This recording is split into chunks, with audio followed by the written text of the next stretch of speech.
Pendidikan di Indonesia gak ada yang penting. Tapi menurut Guru Gembul apa pelajaran yang paling penting yang harusnya ada di sekolah tapi nggak ada? Semua pelajaran di sekolah tuh nggak penting-penting amat sih.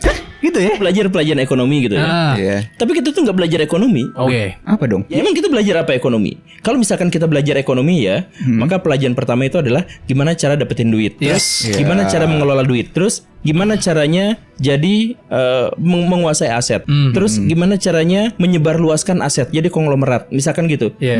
Itu 1 tahun kita jadi kaya raya kalau belajar ekonomi itu. Iya. Cara nyari duit gimana, cara ngelola duit kayak gimana, gitu kan? Iya. Itu 1 tahun kita langsung tajir. Tapi pas pelajaran ekonomi kita belajar tentang perbandingan ekonomi kapitalis, Pancasila dan komunis. Catat. Ya terus faedahnya apa itu? Perbandingannya udah selesai 40 tahun yang lalu. Misalkan kita terus kita belajar matematika misalkan ya. Pelajaran matematika dikira seharusnya kan pelajaran logika. Jadi beres belajar matematika kita tuh jago berlogika gitu kan? Karena logika matematika. Nah, di sini tuh pelajarannya bukan pelajaran matematika, pelajaran menghafal.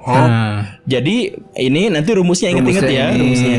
Salah rumus berarti jawabannya salah walaupun benar gitu kan? Nah, padahal sebenarnya saya waktu SD SMP tuh saya bisa menciptakan puluhan rumus untuk menyelesaikan satu masalah yang sama. Tapi rumus saya semuanya ditolak. Jadi logika berpikir saya yang menciptakan inovasi-inovasi handal ditolak demi hafalan, menghafal rumus orang lain. Yang paling bikin saya sakit hati sampai sekarang itu apa coba? Jawaban saya disalah-salahin karena pakai rumus sendiri.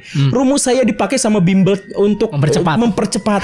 Dan itu yang dipakai bimbel itu yang disewa sama sekolah. Kan ya ampun. Lu kan pengen kesel tapi mau kesel ke siapa? Jadi akhirnya ada fenomena yang unik di Indonesia. Apa itu? Orang yang nilai IPS-nya 100 itu biasanya nggak jago bersosial. Kan ilmu pengetahuan sosial. Tapi Kalau dia pinter harusnya dia bersosial. Gak bisa.